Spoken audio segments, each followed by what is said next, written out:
Okay, I'm recording. Here we go. Just so you know, this is the third time I'm recording this because it refuses to load, and I have no idea how to do anything technical or anything that has to do with technology. Okay, sorry. But anyway, so I'm going to read a poem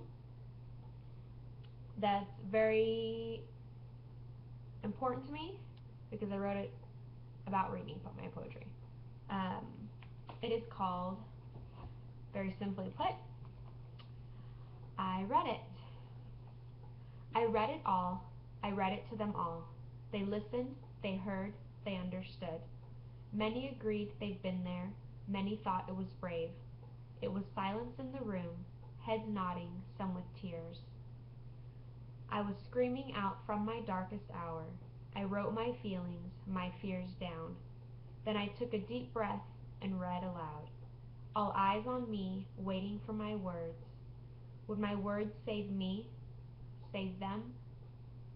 Feeling worthy enough to share in your time, allowing myself to swallow my fear, and out comes my darkness.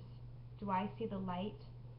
I talked about the pain, the hurt, the dark, but I wasn't afraid to read my words.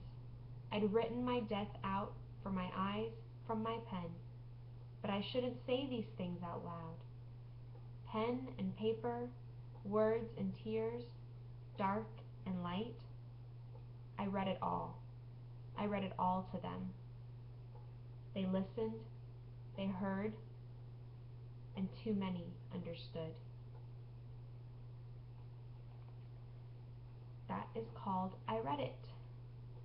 And it was a powerful one for me because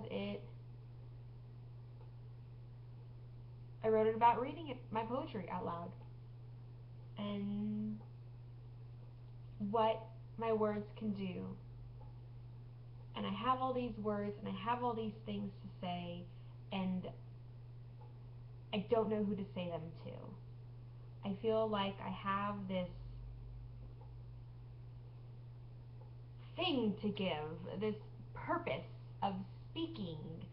And how is speaking a purpose? How is that even a thing? Like, you're not 5 and you say, when I grow up in first grade, I want to speak. What does that mean?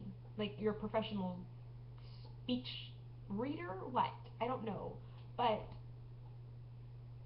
I want to read my poetry. That's what I want to do. I want to write my manuscript finally finished. I want to write my poetry, and I want to read my poetry, and I want my poetry to do something. I want it to move something. I want it to shake something. I want it to pick something up off the ground and throw it so hard down that it breaks into a million little pieces and it all changes the world. That's what I want my words to do. And I may not say them in this fantastic lyrical rap battle spitfire way or with cool camera angles and actions, and I may not be in contests and have the nerve to stand up in front of millions of people, but I still have words, and I still have words that I want to say, and I still have words that I want you to hear, and I don't know who you are, but I know that someone needs to hear what I have to say, or I wouldn't have so much to say. I'd be fine sitting and reading words and reading and reading and reading, and that would be my day. But I can't because I have to write them down. I have to write my own words down. And then I have to speak my words. I have to read them to someone. And I can't keep bothering my friends. I can't keep taking over groups and saying, I need to read my poetry. I need to read my poetry, because that's not fair to what they need to do. But I have so much to say. And I have to say it to someone, and I don't know who, so I'm putting it out there. I have 3 subscribers. I know them. They're my friends. It's not a big deal. They've heard my BS before, but I just feel like I'm empowered by the words that I have and by the words that I write, and I want to do something with that. I want to